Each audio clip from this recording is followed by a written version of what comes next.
ಬರ್ತಾ ಇದ್ದಾನೆ. ಅಪ್ಪ ಹೇಳ್ದ ನಮ್ಮ ಮರಿಗೆ ನಿಂತು ಒಂದು ಕಲ್ಲು ಬಿಟ್ಟಿದೆ ಅವನ ಮೇಲೆ. ಯವ್ವ ಅಂದ ಅಂದ್ರೆ ನಿನ್ ಮೇಲೆ ಪ್ರೀತಿ ಅಂತ ಸಮಾಧಾನ ಮಾಡ್ತಾರೆ. ಯಪ್ಪ ಅಂತಂದ್ರೆ ನನ್ನ ಮೇಲೆ ಪ್ರೀತಿ ಅದನ್ನ ತಿಳ್ಕೊಳ್ಳೋಣ ಅಂತ ಹೇಳಿ ಅವ ಶಾಲೆ ಬಿಟ್ಟು ಬರೋ ಸಮಯ ನೋಡ್ಕೊಂಡು ಒಂದ್ ಕಡೆ ಅಡಿ ಕೂತ್ಕೊಂಡ ಅಪ್ಪ. ಅವ ಬರೋದು ನೋಡಿ ಇದಕ್ಕೆ ಶಾಂತ ಆಗಿದೆ ನೋಡಿ. ಇದು ತಿಳಿತದೆ ಹೌದಲ್ಲ, ಲೌಕಿಕ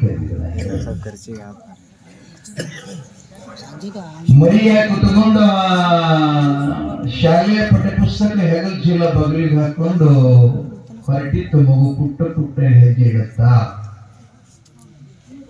ಇವ ಒಂದಿಷ್ಟು ಹಳ್ಳ ತಗೊಂಡು ಅವನ ತಲೆಯಾಗ ಒಗದ ಹೊಳ್ಳಿ ನೋಡಿದ ಅವ ಯವ್ವನೂ ಅಲ್ಲಿ ಯಪ್ಪನೂ ಅಲ್ಲಿ. ಏನಂತಂದ್ರೆ ಯಾವ ಸುಳಿ ಮಗ ಹೊಡೆದ ಅಂತ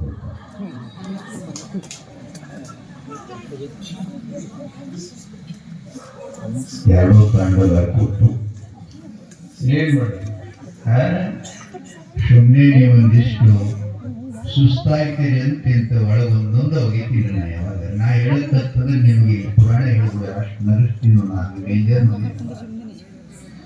ಆದ್ರೆ ಪುರಾಣ ನೀವೇನಪ್ಪ ಅಂತಂದ್ರೆ ಜೀವಿಗಳ ಕಲ್ಯಾಣ, ಧರ್ಮದ ಉದ್ಧಾರ, ನೀತಿಯನ್ನು ಪ್ರಬಲವಾಗಿ ಅದನ್ನು ನಮ್ಮಲ್ಲಿ ಅಳಗಡಬೇಕು.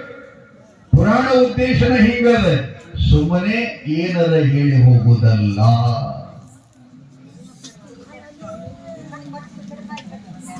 ಅಮೋಘ ಸಿದ್ಧನನ್ನ ದೇವಿ ಜಗದಂಬೆ ಪಾರ್ವತಿ ಕೇಳ್ತಾಳ, ಅಮ್ಮೋಗಿ ಇಬ್ರು ನನಗೆ ಶ್ರೇಷ್ಠ ಅಂತ ಅಂದಾಗಿಕ್ಕೆ ಅಂತಾಳೆ. ಇಬ್ಬರಲ್ಲಿ ಯಾರು ಶ್ರೇಷ್ಠರು ಅಂದು. ಲಕ್ಷ್ಮೀ ಎಷ್ಟು ವರ್ಷ ನಾವದಲ್ರಿ ಅವ? ಎಷ್ಟು ವರ್ಷ ಹೇಳಿದಪ್ಪ ಶಿಥಿಲಿಂದ? ಅದೇ ನನಗೆ ಗೊತ್ತಿಲ್ಲ, ಅವನೇನು ಹೇಳಿ ಗೊತ್ತಿಯ 12 ವರ್ಷ. ತಾಯಿಗೆ ಹೇಳ್ತಾನ ಇಬ್ಬರಲ್ಲಿ ಯಾರು ಶ್ರೇಷ್ಠ ಅಂತ. ಒಳಗೊಂದು ಸ್ವಲ್ಪ ಕೊಂಚೀಟ್ ಮಾತಾಡ್ತಿದ್ರಿ. ಅಂದ್ರೆ ಯಾರಿಗಾರ ಒಬ್ರು ಅನ್ಬೇಕಲ್ಲ, ಒಟ್ಟಾರೆ ಅಮ್ಮರ ಅನ್ಬೇಕು ಅಪ್ಪರ ಅನ್ಬೇಕು ಅಂತೇಳಿ.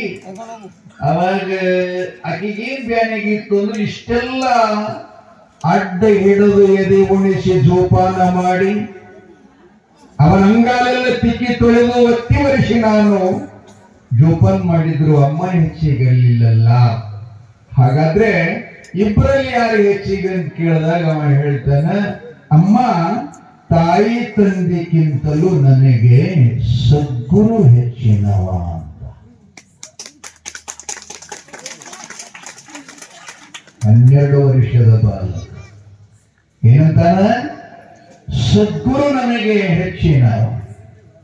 ಅಮ್ಮ ಅಂದ್ಲು, ಯಾಕೋ ನಾನಿಷ್ಟೆಲ್ಲ ಬೆಳೆಸಿದ್ನಿ, ನಿಮ್ಮಪ್ಪ ಅದಕ್ಕೆಲ್ಲ ಪ್ರೇರಕದಾನ್, ನಾನು ನಿನ್ನ ಪಾಲನ ಪೋಷಕಳು, ಹೀಗಿದ್ದರೂ ಕೂಡ ಗುರು ಏನ್ ಮಾಡ್ಯಾನ ಅಂತ ಕೇಳಿದ್ಲು.